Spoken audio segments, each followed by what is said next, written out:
Good afternoon, ladies and gentlemen. Today we are here to discuss about West African American history and the many factors that make up its culture and society. I would like to present Prem, your speaker for the occasion. Thank you, Taaha, for the wonderful introduction. Welcome, folks, to today's discussion about West African history. I would like to begin this TED Talk by talking about the family and village life in West Africa. To create ethnic and cultural diversity in West Africa makes it difficult to generalize the social and cultural background of the very first African Americans. However, we have a broad understanding of the lifestyle of people who lived in West Africa. This journey starts before the beginning of the Atlantic slave trade. During the early 16th century, West Africans were mostly farmers and resided in hamlets or villages consisting of lineages or extended families and clans. There were two types of lineages, patrilineal and matrilineal. In patrilineal societies, property and social rank was most valued and passed on from fathers to sons. In matrilineal societies, it was almost similar. Most of the property and social rank was passed within the female lineage, though it was controlled by men. This is often overlooked, but women were respected and held in high regard. Many women even held government positions, owned and managed land, received respect and honor that women in other areas of the world could only dream of. Women were also esteemed within their own family. In the West African society, there were types of families called extended families, which consisted of multiple houses with family beyond aunts, uncles, and even grandparents. In extended families, either nuclear or polygynous meaning a man with multiple wives, families acted as economic units. A nuclear or polygynous family might have several houses, depending on the number of people, similar in that aspect to an extended family. Both types of families and more broader family members consisted in them. Elders usually had power over the social and economic lives of the family members. Many of the households that these extended families lived in were a part of a village or city-state. Villages in West Africa tended to be larger in the savanna than the forest. However, their building structures were quite similar. Both of the regions used forced earth or mud to construct small rectangular shapes.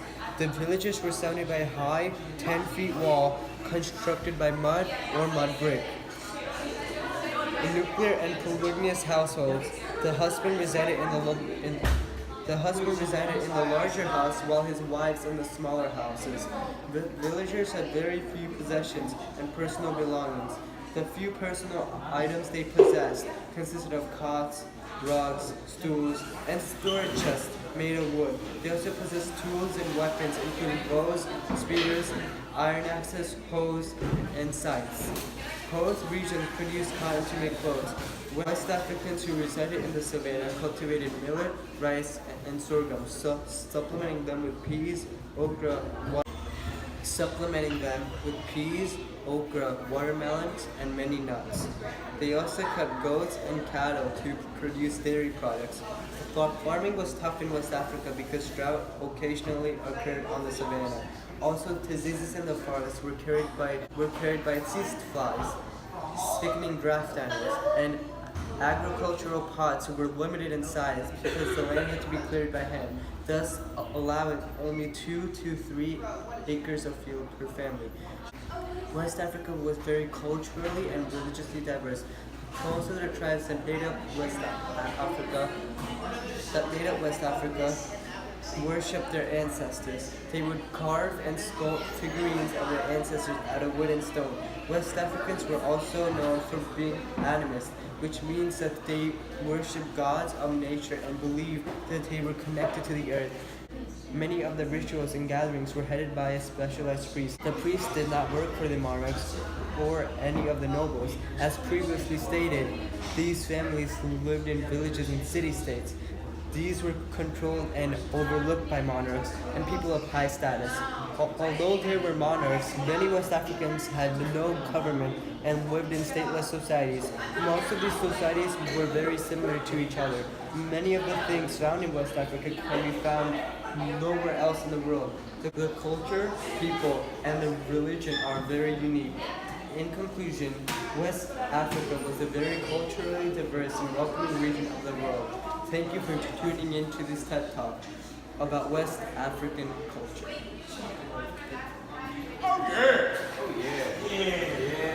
I'll cut that out. Just continue.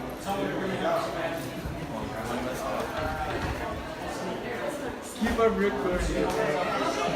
Oh my god. Should we go somewhere else? The Alright. teacher. Continue where you left off.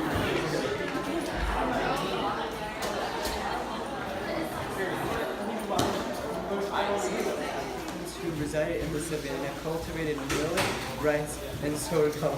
This is the